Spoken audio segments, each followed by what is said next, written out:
Juízes, capítulo 17.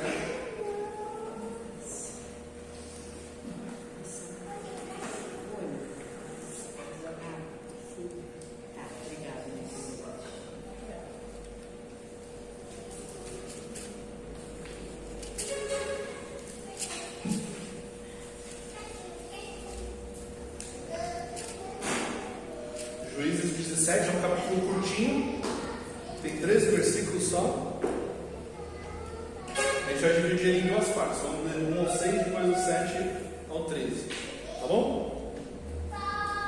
Diz assim: havia um homem da região montanhosa de Efraim, cujo nome era Mica. Ele disse à sua mãe: as 1.100 moedas de prata que lhe foram roubadas, e a respeito das quais a senhora me falou e proferiu maldições, eis que esse dinheiro está comigo, eu o peguei. Então a mãe dele lhe disse: que o Senhor o abençoe, meu filho. Assim ele devolveu as 1.100 moedas de prata à sua mãe, que disse: de minha parte, dedico esta prata ao Senhor Deus a favor de meu filho. Será usada para fazer uma imagem de escultura e uma de fundição. Por isso, agora eu devolvo esta prata a você.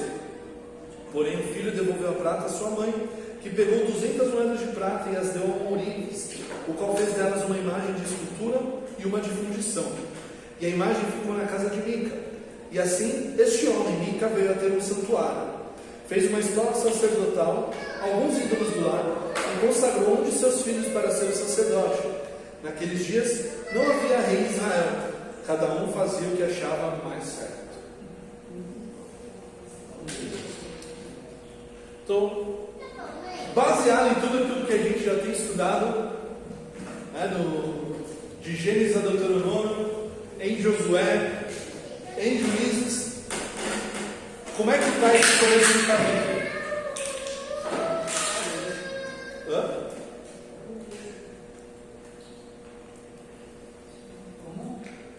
Baseado em tudo aquilo que a gente tem aprendido, desde Gênesis a Deuteronômio, em Josué, em Juízes, como é que está o começo desse capítulo?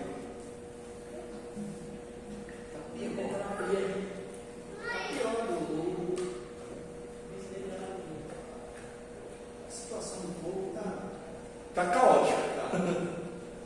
Tudo que não era para acontecer está acontecendo. Só nesses 6 versículos já causou muito problema, muita confusão. E isso vai causar mais problema ainda. Mas a gente vê aqui alguns detalhes no texto. Então vamos lá para esses detalhes. Então, a situação aqui está acontecendo na região montanhosa de Efraim, que ficaria mais ou menos na metade do território de Israel, e que posteriormente vai se tornar a região da capital do Reino do Norte, depois que o filho de Salomão acaba dividindo o reino. E a situação está tão ruim que o relacionamento entre filho e mãe ali, ela deveria ser viúva, provavelmente, e 1.100 peças de prata sumiram. E é um dinheiro bem gordo, um dinheiro para ela passar muito tempo. Talvez fosse o dinheiro que ela recebeu da viuvez, ou o dote dela que ela tinha guardado, podia ser várias coisas, algum terreno que ela vendeu, não dá para saber de onde vem esse dinheiro. Mas sumiu. E o que você faz quando some todo o seu dinheiro? Desesperado. Imagina lá, que o Osmar vai se aposentar, daqui a um tempo, aí vai lá no INSS ver quanto que tem, vai tirar o FGTS, aí olha lá, tem nada. E agora? O dinheiro dela sumiu. O que ela fez? O que todo mundo faria? Roubou praga, Quem foi o maldito que roubou esse meu dinheiro, que fez isso, que fez aquilo? Xinga todo mundo, amaldiçoa até a 29ª, 30ª geração. E o filho dela ouviu isso. E Ele não fala por que ele pegou. O que a gente sabe é que ele pegou sem autorização, sem pedir. Não sabemos se pesou a consciência por causa da maldição que a mãe roubou, mas ele falou: mãe, o dinheiro que a senhora está amaldiçoando aí, quem roubou fui eu que peguei. E aí a situação fica mais estranha, porque ao invés da mãe brigar com o filho, falar por que você não pediu, por que você fez isso, né? Não, ela abençoa o filho. Ela fala: que o Senhor te abençoe, meu filho. Então o dinheiro não sumiu, foi só você que roubou. Não sumiu, ele está aqui, a gente sabe onde está. Ela ficou mais feliz de saber por onde o dinheiro estava do que saber que o filho tinha roubado, de saber que o filho era um ladrão. E assim ele devolveu as 1.100 moedas de prata à sua mãe, que disse, e a situação vai ficando mais estranha: de minha parte eu dedico esta prata ao Senhor Deus a favor de meu filho. Será usada para fazer uma imagem de escultura e uma de fundição. Por isso agora eu devolvo esta prata a você. Ela está tão preocupada com o dinheiro, e agora eu vou fazer coisa pior com o dinheiro. E ela devolveu parte daquela prata para o filho, para que ele fizesse essas obras, de escultura, uma de escultura e outra de fundição. A de escultura, ou ela é feita em pedra ou na madeira, normalmente depois banhada na prata. E a de fundição é direto é a prata pura, para fazer a imagem. Aqui a gente já vê como que estava a religiosidade do povo naquela época. A gente está vendo em Deuteronômio, a gente acabou de ver hoje no culto do Deuteronômio, o que é que o Senhor Deus exige de você. Não é que obedeça ao Senhor, que você ande nos seus caminhos, obedeça aos seus mandamentos. O que ele está fazendo aqui? Desobedecendo tudo. O que não era para fazer, eles estão fazendo. O mandamento diz: não fará para ti imagem, escultura, nem de fundição, nem de nada, não é para fazer. E aí ela fala, primeira bênção que ela fala para o filho dela: que o Senhor te abençoe.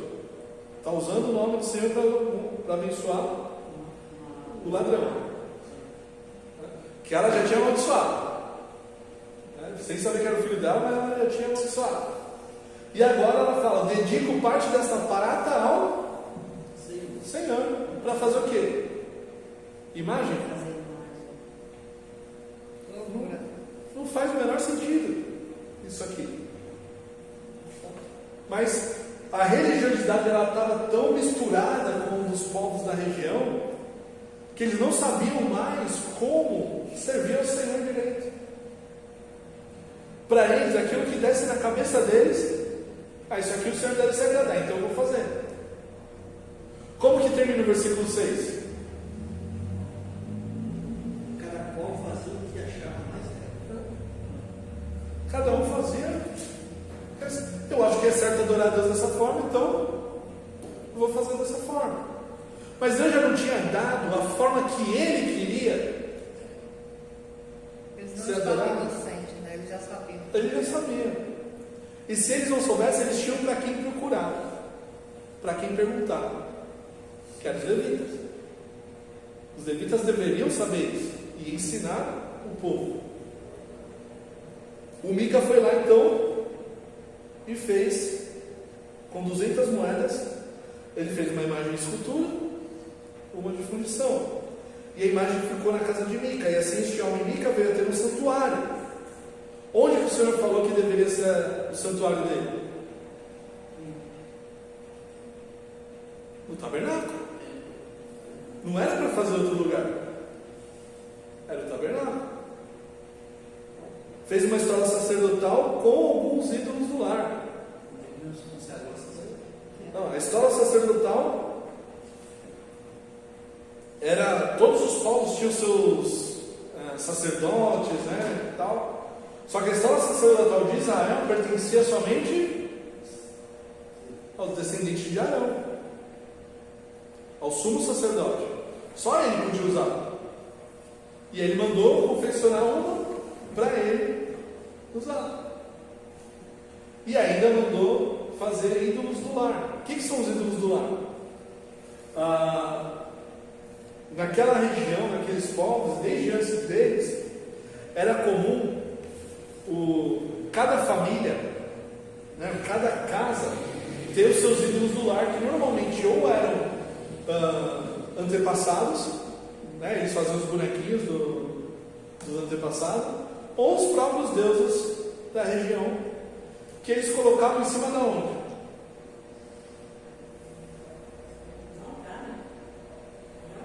Normalmente eles colocavam em cima da lareira. E é por isso que a lareira se chama lareira, por causa dos ídolos do lar. Então colocava lá os ídolos ali, porque na ideia deles onde esses ídolos estiverem vai ser o meu lar. Não importa se eu vou para um outro lugar, se eu vou viajar, se eu estiver com eles tinham umas bolsinhas que eles colocavam esses ídolos quando iam viajar, e aí eles chegavam no lugar, tiravam da bolsinha e colocavam onde eles estavam lá, deixavam bonitinho. Então, além das imagens de fundição e de escultura, mandou fazer esses, ainda que eram menores, né, normalmente eram de madeira, eles carvavam, né, na madeira, e consagrou um de seus filhos para ser o sacerdote ali daquele santuário. Quem que podia ser sacerdote em Israel? Levitas, né? E ainda para servir no tabernáculo tinha que ser descendente de Arão. E eles são efraimitas, não são levitas. Estava tudo errado. Do começo da história até a metade aqui que a gente viu, está tudo errado. Eles não fizeram uma coisa certa. Talvez a única coisa certa que tem aqui nessa história foi que ele confessou que roubou o dinheiro da mãe dele. Tirou o peso da consciência. Também foi da maldição. Vai que pega, né? Maldição de mãe ainda, né?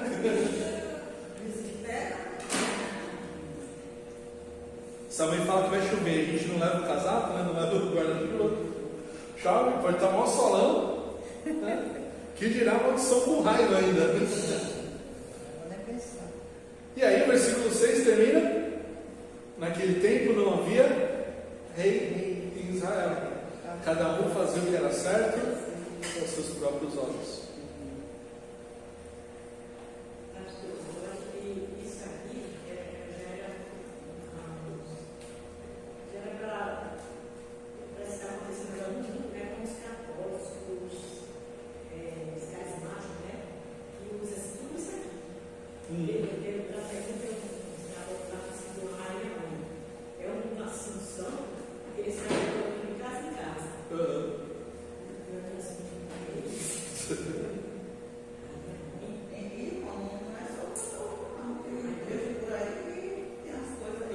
Tem até igreja que se diz evangélica que faz coisa assim também.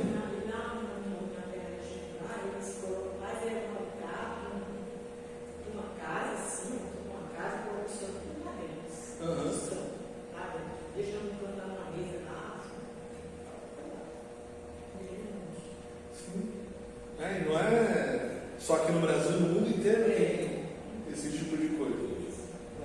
Só que o povo de Israel sabia o que era certo. Mas não havia, e ele fala que não havia rei em Israel, porque não havia ninguém para executar a justiça, né? Para dizer o que é certo e o que é errado. Cada um faz o que quer. E aqui o final do livro de Juízes, ele também funciona como propaganda política. Por quê? Propaganda política. Ele já está falando, não havia rei. Então o autor de Juízes, ele está falando que Israel precisa de um rei. Porque do jeito que está,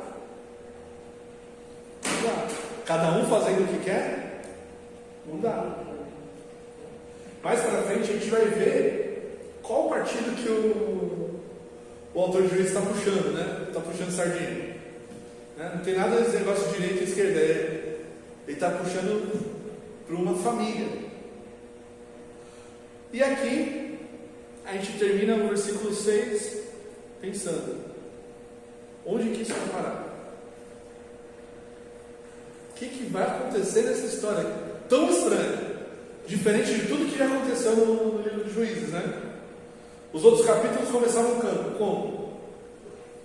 Israel fez o que o Senhor que não agrada o Senhor, por isso o Senhor enviou tal nação para dominar sobre Israel, e aí o Israel clamou, o Senhor enviou um libertador, né, um juiz, e aí conta a história do juiz, o que aconteceu e tal, mas aqui não está falando nada disso. É uma história completamente diferente das anteriores. Onde é que vai dar isso aqui? O capítulo continua agora, versículo 7. Havia um jovem de Belém de Judá, da tribo de Judá, que era levita e estrangeiro naquele lugar. Esse homem partiu da cidade de Belém de Judá em busca de outro lugar para morar. E assim, seguindo o seu caminho, chegou à região montanhosa de Efraim, até a casa de Mica. E Mica lhe perguntou: de onde você veio? Ele respondeu: sou levita de Belém de Judá e estou procurando um lugar para morar. Então Mica disse: fique comigo como meu conselheiro e sacerdote. Eu lhe darei 10 moedas de prata por ano, e a roupa e o sustento. O levita entrou e consentiu em ficar com aquele homem. E o jovem era para ele como um de seus filhos. Mica consagrou o jovem levita, que passou a ser o seu sacerdote. E o jovem ficou na casa de Mica. Então Mica disse: agora sei que o Senhor me fará bem, porque tem um levita como sacerdote. Olha que coisa de louco que está acontecendo. De Mica, ele vai para Belém de Judá, que fica ao sul da região de Efraim. E ele fala que é da cidade de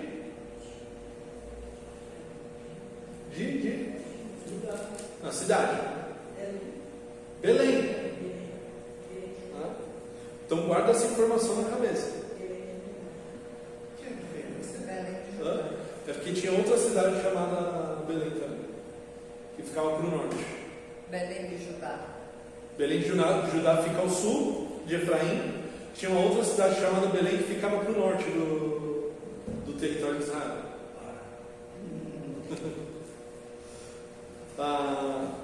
Cadê? Então ele saiu de Belém para procurar um lugar para morar. Nessa época aqui, como eles ainda estavam conquistando a terra, né?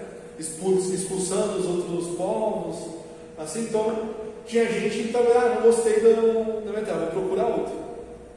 Como a terra era muito extensa, né, eles faziam isso, ou podia fazer isso também. E aqui fala que ele é levita de Belém de Judá. Belém não é uma cidade levita, tá?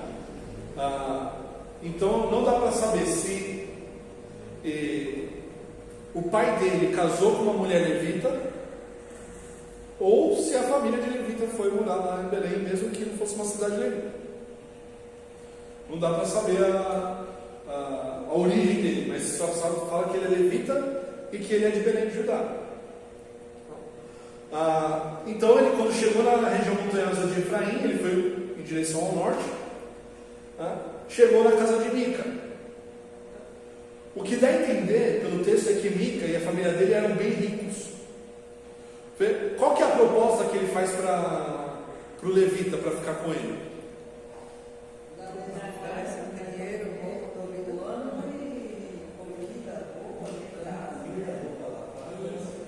Casa, comida, eu vou lavar meu salário por isso.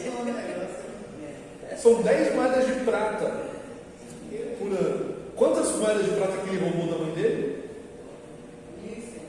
1.100. Esse é o mesmo? Hã? É o mesmo. É o mesmo Mica. 1.100 moedas de prata. Quantos anos de salário desse levita aqui? Da 1.100 moedas de prata. Se um ano são 10 moedas, 100 moedas é igual a 10 anos. 1.000 moedas, 100 anos. Mais 100 moedas, 10 anos. 110 anos do trabalho do levita que o Mica tinha roubado da mãe dele. Não foi pouco dinheiro que Imagina o peso dessas moedas no saco. Imagina, 1.100 moedas. Nossa, sei como é que ele pôde levar tudo Ele não devolveu o dinheiro para a mãe dele? Deu, e ela devolveu para ele uma parte, para fazer as imagens.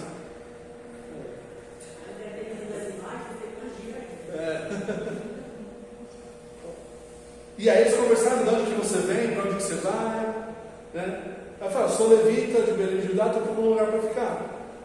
E aí Mica já cresceu o olho. Pô, levita, tem um santuário aqui, você não quer ficar? Ser meu sacerdote, eu vou te tratar como um filho, vou te dar um salário alto, vou te dar casa, roupa lavada, tudo que você quiser, eu vou te dar. E o texto até fala: e o jovem era para ele como um de seus filhos. Versículo 12: Mica consagrou o jovem levita, que passou a ser o seu sacerdote. De acordo com a lei de Moisés, quem que podia consagrar um sacerdote? O sumo sacerdote.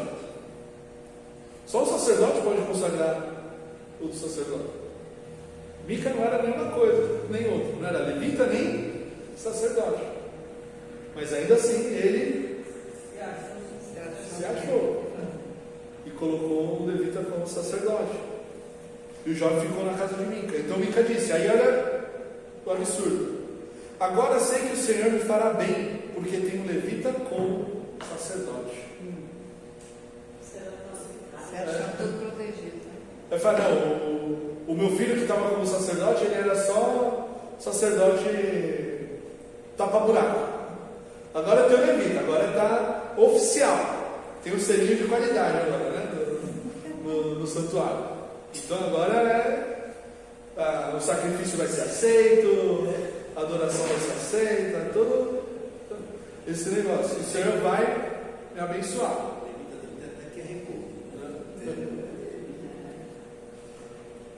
Aquilo que a gente falou no começo do culto aplica-se agora também.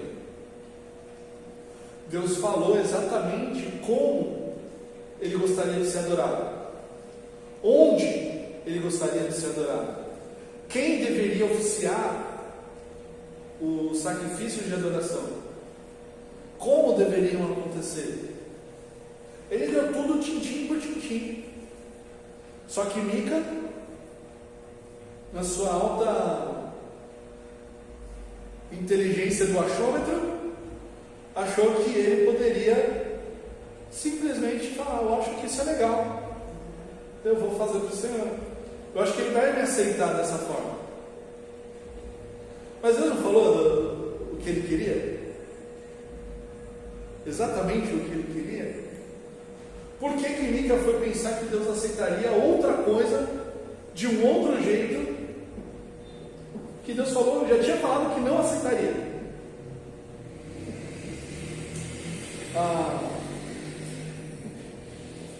Hoje acontece muito isso nas igrejas, na sociedade. As pessoas, elas se baseiam muito no seu próprio achômetro. Não acho que Deus é assim. Deus para mim é assim. Deus aceita se a pessoa faz com sinceridade, mesmo que a pessoa não seja um cristão. Se está fazendo para outro Deus, Deus vai aceitar, porque está fazendo de coração. Mas o que Deus fala na Bíblia é completamente diferente, não é? Ele deu a forma, ele deu o jeito de fazer, como deve ser feito, e Mica foi completamente contrário.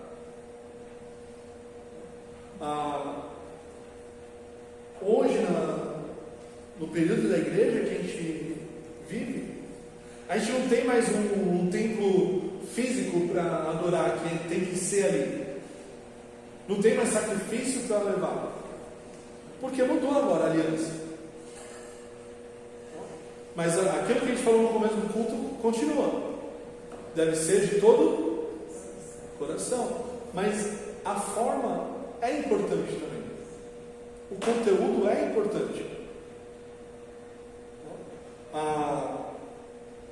Existem diversas formas de adorar a Deus, de cultuar a Deus. Não é só do jeito que a gente faz. Tem igrejas que têm liturgia diferente, tem forma de cultuar diferente no mundo todo, né? É muito da cultura também esse negócio.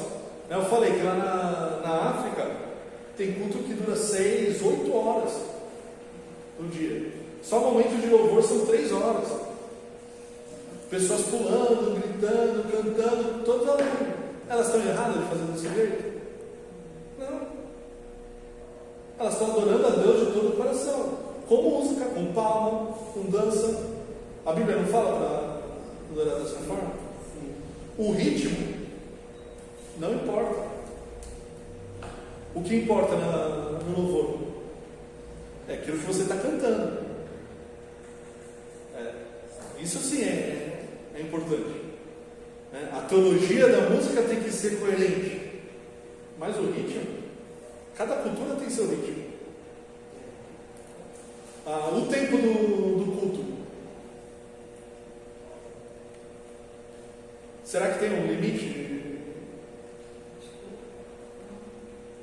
O limite de tempo é o tempo que você aguenta adorar. A gente não vem para a vigília e fica várias horas aqui cultuando a Deus, adorando, orando. Diz que no céu não tem hora, né? Deus não está preocupado com coragem. Anda logo aqui esse culto que eu tenho que ir lá no outro culto. Não é assim que funciona. Mas existem algumas coisas que envolvem o verdadeiro culto. E Paulo fala em Romanos, a gente já citou esse texto hoje, que é um culto racional.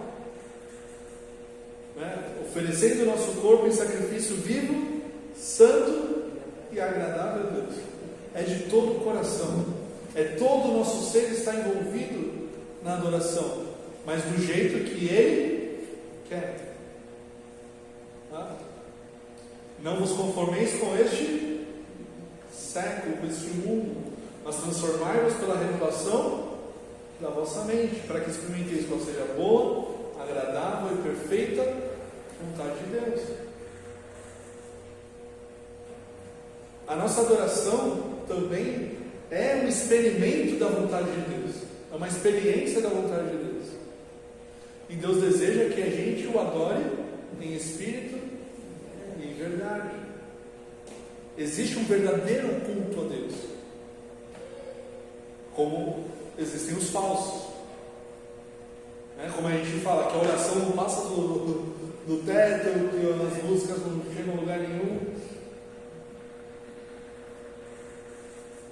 Quando o Senhor enviou o Espírito Santo, mudou completamente essa forma de adorar, porque nós agora somos o templo do Espírito Santo. A gente não precisa de um lugar físico. Imagina que esse prédio aqui seja destruído por algum motivo, sei lá. A gente vai parar de adorar a Deus? A gente vai parar de se reunir? Em algum lugar estaremos juntos. O lugar que estiver a igreja, ali é o lugar de adoração. A gente só tem o prédio porque fica mais fácil. de adorar dessa forma, né? Mas se acontecer alguma coisa, por exemplo, quando a gente estava reformando, a gente se reuniu com a igreja do Castelo. Nas casas. A gente fez os cultos do meio de semana nas casas.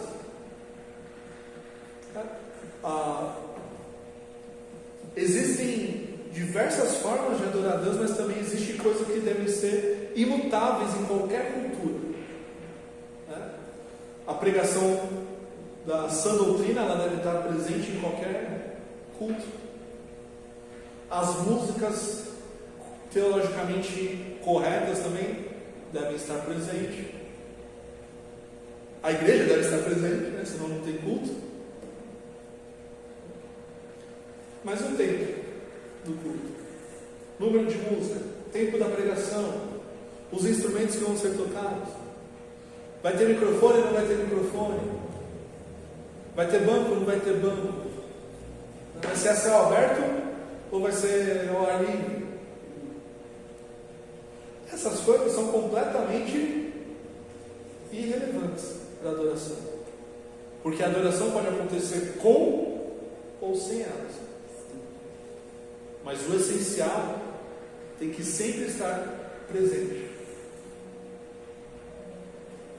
E o essencial é que a gente esteja adorando em espírito e em verdade, da forma que Deus deseja.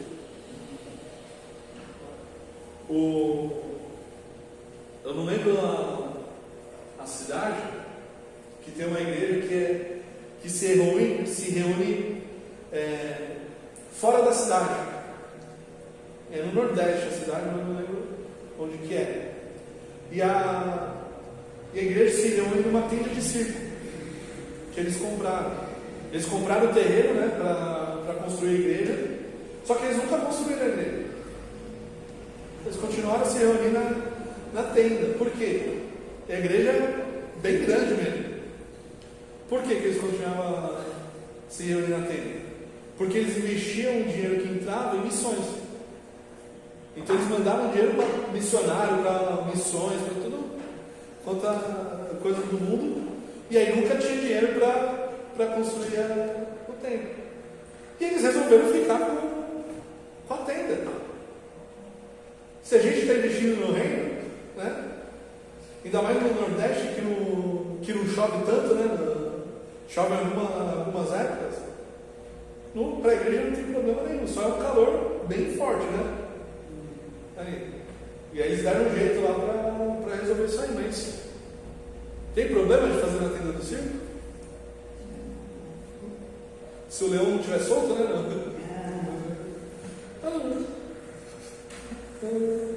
Não tem problema. E ao ar livre?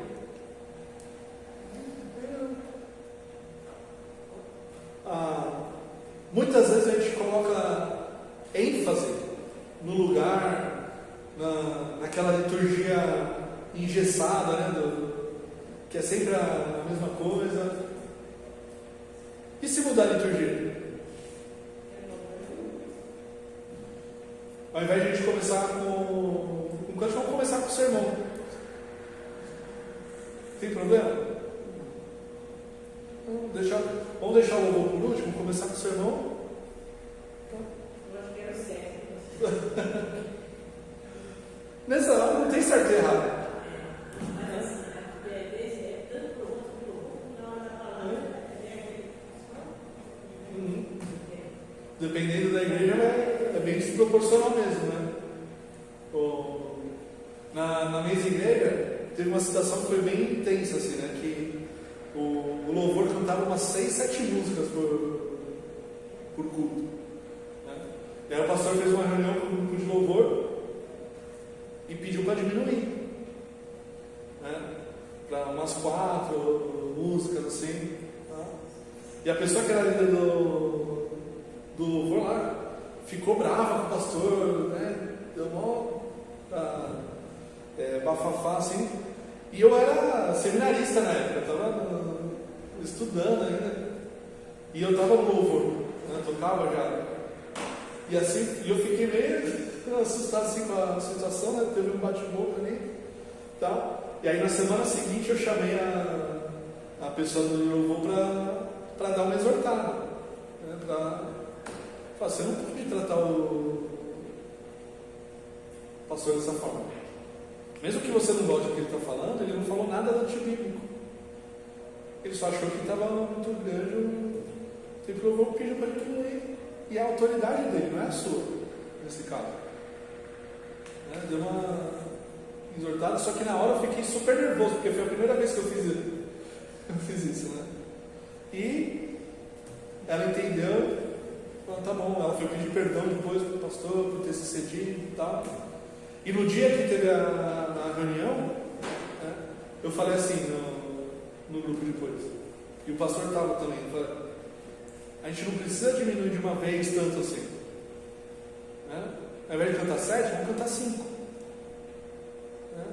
Ver como fica, o pastor pode avaliar, diminuiu, aí vê se quer que diminua para 4, diminua para 5, ou vai para 5. Né? Se dá. A gente conversou e tal, falou, não, vamos deixar assim então. E ficou, depois não se falou mais nisso, ficou, sabe assim. Tinha problema cantar 7? Teologicamente falando? Não. Tinha no sentido de cansaço, né? Porque você tá, pessoal, vão ficar em pé as 7 músicas. Né? Aí tem o pessoal mais velho, os jovens não tem problema de ficar as 7 músicas em pé. Mas parece que os jovens são os primeiros a sentar quando começa a aumentar o número de músicas. São coisas que dá pra gente mexer, dá pra gente conversar, né? Não precisa ser 4 também, não precisa. Muita coisa, o pessoal fica disperso, vai ficar cansativo. E até para quem está cantando e tocando, cansa, né? De ficar ali na frente. Então, tudo tem que ser pensado, tem que ser pensar nos outros também que estão assistindo. Né? Porque quando a gente vem para a vigília, né, é outro esquema, né? É outra liturgia, é outra forma de acontecer as coisas. A gente fica mais sentado, ou de joelho, né? Tem momento de oração, momento de cantar, momento de conversar. Tá? No culto de domingo é um pouco mais direcionado, né? Que nem no culto de quinta. O culto de quinta dá para fazer de várias formas. Né? Normalmente eu faço desse jeito porque eu gosto de fazer desse jeito, porque eu tenho propósito em fazer desse jeito. Mas lembra, a gente teve a reunião de diretoria lá. Vamos mudar isso aqui na liturgia de domingo? Tem problema? Não tem. Então vamos mudar. Né? Se é o melhor para a igreja, é o melhor para todo mundo, então vamos mudar. Essa consciência que a gente precisa ter, né? De, em primeiro lugar, a gente está fazendo para Deus. Em segundo lugar, a gente tem que pensar nas pessoas que também estão fazendo parte do culto. Estão cultuando a Deus junto com a gente. Né? Se o momento de louvor foi muito grande, se a pregação foi muito longa, a pessoa se perde. A gente tem que fazer tudo do melhor jeito possível. Ficar olhando no relógio. Eu lembro quando eu ia para o SOS da Vida. Vocês lembram do SOS da Vida? Que era um festival de música cristã que tinha em São Paulo.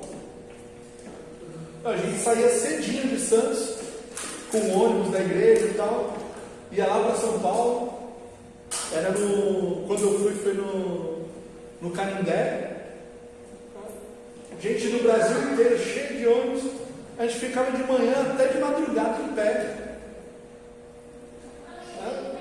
Nem ia no banheiro, quando ia tinha que ir correndo. Eu aguentava, né, na época, ficar em pé. E cada fase da vida tem o seu momento também, o seu jeito de adorar. Tá? A irmã Alice não vai ficar lá na música de rock e balançar a cabeça. Essa época dela já foi, né? Cada pessoa também tem um estilo de música que gosta, de cantar, de adorar, de ouvir em casa. E está tudo bem. O mais importante é coração. E saber que você está fazendo do jeito certo, porque é da forma que Deus deseja que você faça. Mas a falta de conhecimento bíblico leva a uma adoração falha, que é o que a gente está vendo aqui na vida de Mica. E do levita também, que foi levado ao erro também por Mica. Ele não sabia, deveria saber, mais do que Mica ele deveria saber. E por aí as pessoas estão sendo enganadas, achando que estão adorando a Deus do jeito certo, mas estão adorando outra coisa, não a Deus. Por isso, sempre falo, quanto mais a gente conhece a Deus, mais a gente está capacitado e habilitado para adorá-lo do jeito correto. Mais a gente é impactado por aquilo que a gente faz para Deus. E mais a gente conhece a Deus na nossa vida. Por isso é tão importante estudar a palavra, conhecer mais. Porque quando a gente chegar no céu, não vai ter desculpa. Ah, você me adorou do jeito errado. Ah, mas não sabia. Não sabia? Estava aqui, ó. Era só ler. Por que você não leu? Por que você não estudou? É a palavra do nosso Senhor, do nosso Mestre, que a gente deve conhecer e viver. Amém? Uma dúvida? Pastor,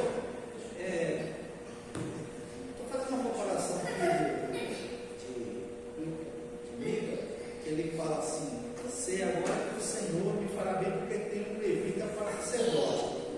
E lá no livro de Samuel, mais lá na frente, capítulo 4, quando os israelitas foram lutar lá, acho que foi com os filisteus, eu acho. Aí eles estavam perdendo a primeira guerra, e depois ele falou: vamos pegar a arca. Só para me entender, tragamos a arca da aliança do Senhor para que venha no meio de nós e nos livre das mãos dos nossos inimigos. Eu quero entender o que Mica queria e trazendo também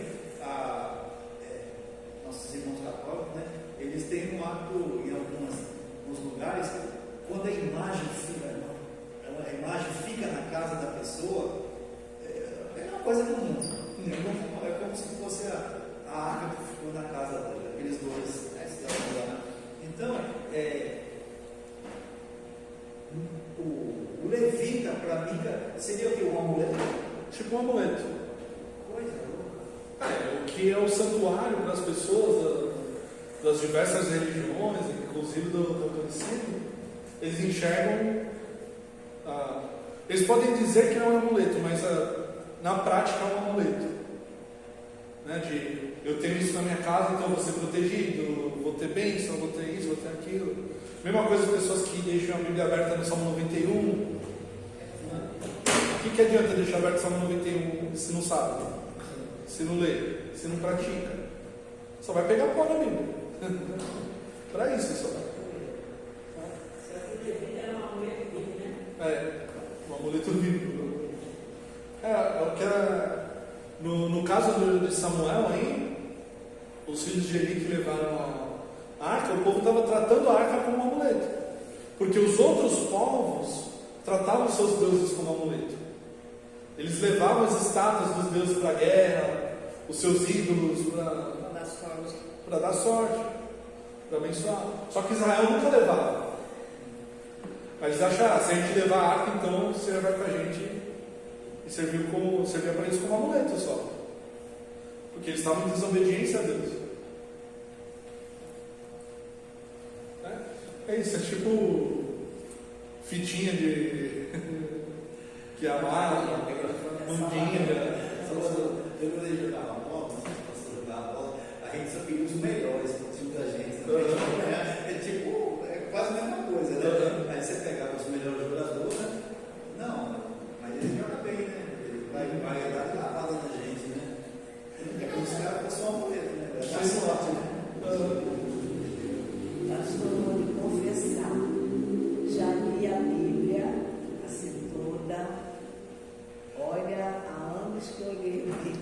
Eu não me lembrava dessa história. Não me lembrava mesmo. Eu já ouvia, já lembrava desse nome Mica, mas não lembrava da história. Interessante. É porque são 2 capítulos que vão contar a história dele. E aí a gente passa batido muitas vezes, mas nem presta atenção. Amém? Vamos orar? Pai, eu vou ser o teu nome. O capítulo 18 é a continuação. Semana que vem. Pai, muito obrigado por essa noite, pela tua palavra que é viva e eficaz e tem falado conosco sempre, Deus. Mas às vezes a gente não ouve, porque a gente está com o coração duro, a gente está desatento. Mas te clamamos, Deus, para que o Senhor nos ajude a guardar no nosso coração a tua palavra para não pecar contra ti. Para que a gente saiba exatamente o jeito certo de te adorar, de te buscar e de te conhecer mais. Para que a nossa adoração seja espírito e verdade, um sacrifício vivo, santo e agradável a ti, que é o nosso culto racional. Nos guarda de todo mal, Deus, e que possamos sempre te entregar todo o nosso melhor, toda a nossa vida a ti. No nome de Jesus. Amém. Amém.